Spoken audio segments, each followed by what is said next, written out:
Let's further discuss this with Ralph Schoellhammer. He is a political science fellow at Webster University, Vienna, and he joins us now live from there. Thank you for being with us on the program. Now, Sunday's elections are an important one for immigrants in particular, with the far right vowing to crack down on the immigration system. Well, I think one of the first things we have to look at, if we look at the current polling, both Vox and the Partito Popular are actually below their peak in polling. So I think the idea is in the media, it is very often told that there is kind of this vast right-wing shift. That's not entirely true. I think, especially among Vox, there's a certain amount of disappointment. So they're not as good as they could have performed.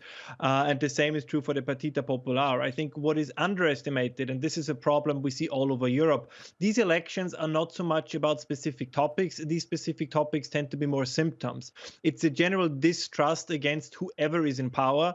And since Spain had a left-wing government, now the people kind of protest with their vote against the left-wing government. Whereas, as we will see in France, right, you have Emmanuel Macron, who is more, I would say, center-right or center. People will kind of rise up in the polls against him. So this is more a protest that expresses general dissatisfaction with the political system. It's not so much that the population or the voters all of a sudden have shifted tremendously to the right because they are so convinced of the political programs of these parties. So how does Pedro Sanchez look going into these elections? What's your assessment of his position? Well, I think he did something that, unfortunately, I guess for him, many left-wing parties did in Europe. He overreached. We see it also in the discussions we've seen leading up to the Spanish elections, right? This idea to kind of paint your opponents, as some did, as quasi-fascists or the faces of fascists in Europe. Like, very often this helps those parties, because look at this from the position of somebody who wants to give his vote or her vote to a protest party. Like, if you paint them as the most outlandish and extreme party, that makes them the most appealing protest party. And in many ways, the Partito Popular, right, they actually said openly, if the socialists should win the elections, they will continue to support Sanchez as prime minister. So I think the idea that Spain is on the brink of turning into some kind of far-right revolution is overblown. And what are the prospects of a possible coalition? Could we see that happen?